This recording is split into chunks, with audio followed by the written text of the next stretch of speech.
What's up, y'all? Let me guess. Your dirt bike don't have spark. Check this video out. Let's see if we can fix it.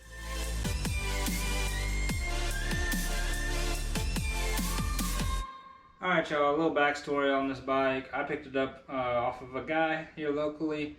It was listed as no spark. First come, first serve, whatever. Pretty much that was the description, no spark. So these things are kind of simple to work on, so I went, took a look at it when I got there, and it was a lot worse shape than I was expecting it to for 500 bucks. So when the kickstand is down and the bike's leaning over, it dumps all the oil out the side of the engine.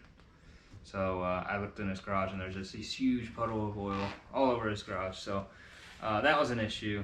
But in the grand scheme of things, it has no spark, so it won't run. So today we're going to be replacing the stator. So what I think is going on, I really haven't done anything to this bike. I think all the oil, when this thing's on the kickstand, is soaking that stator in. And I popped the side cover off of it and you could smell a electrical smell, burnt stator. So I got a new one here. Let's go over how to fix it. Let me show you guys that it actually does not have spark. So you ground it to the head, and when you kick it over, there's no spark. So let's change the stator, see if that can get us our spark back. Okay, just to be clear, I've been in here and looked at this at the stator, so I know this. I got all these bolts loose, so I'm just gonna go through the process. First thing, gotta get the shifter out of here. We'll take the side cover off. You'll hit this with an impact 14mm to get the flywheel off. Then you'll need this tool here. It's called a flywheel puller. Get it on Amazon. I'll link one below. It's reverse thread, so if you go in here and you try to tighten it like a normal bolt, it will not go. So turn it to the left. So once it's in there, as many threads as you can get it, you'll run the center piece in, and it'll just pull this flywheel right off of there. This is got a woodruff key in the crank, so you can't mess putting this flywheel on. There will be 2 screws holding the stator on, so go ahead and pull those out. And then you can just grab it here. There's an O-ring on here, so it's kind of tough to get out, but since this one's junk anyway, I just grabbed it by the mag pickup here and was able to break it free. These wires go up to your wiring harness, so you just trace them up. Stator. Like I said, this thing's soaked in oil. And you're probably asking, oh, how? There's no seal in there. Yeah, the seal is off of it. It's supposed to keep oil out of the stator section because this is electrical, and if it gets wet, then it doesn't like to work. So that is my theory on what happened. Now, how does this seal go bad? I don't know. But maybe it wasn't the right seal to begin with, because this thing is very loose on there. Like if I push up on it, there's clearly a gap in there. So this seal, junk. So for reference, let's learn something in here. This is your cam chain here, or timing chain. And you'll see when I push on this, this thing comes up and down. This would be your timing chain tensioner assembly. Take special care, don't lose this woodruff key here. If you lose that, your engine will be out of time. So anyways, let's get back to it. I'm gonna take some alcohol and clean this area up and get ready to press our new stator in. Alright, this is our new stator straight out of the box. That's how it comes. 5 wires in here, and this plug looks like it's missing a wire. That's just how it is. I do want to compare it to the other one to make sure the wire's on the same spot. And everything looks good there.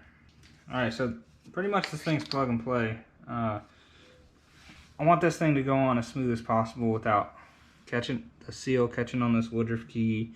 So we'll put some oil in there just to kind of help slide over. I'll put some on this. So you have 2 black washers, kind of like rubber.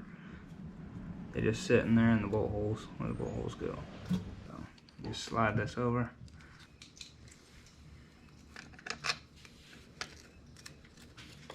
And you just want to run these screws down evenly. If you don't, if you just ram one of them in, it'll probably cut that O-ring on the stator itself. You can kind of help it, just give it a push. Oil really helps a lot on that O-ring.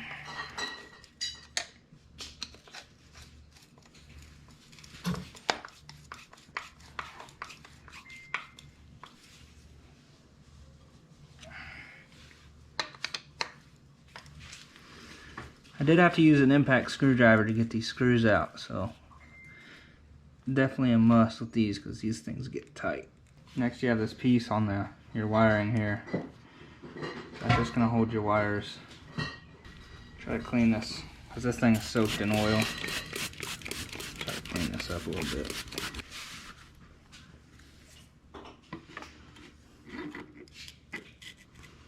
You just got to line that woodruff key up. And that's pretty much dead nuts in line with that magnet, so you're just looking down in here where that raised portion crosses over. So we can run this nut on there. Alright, you get the Ugga Dugga machine out.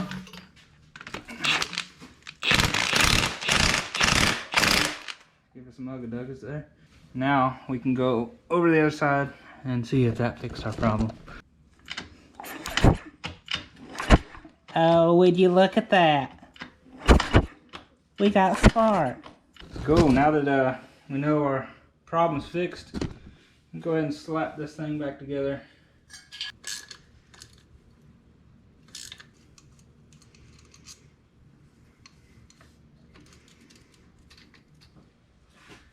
Alright y'all, that's all there is to changing a stator on RFZ. I was able to fire it up. It did start up, so I know my spark's good, but I got to do a couple more things, make sure the carburetor's good and all that good stuff before I start it up and actually run it. So hope y'all enjoyed it. Take care. We'll catch you on the next one. Peace!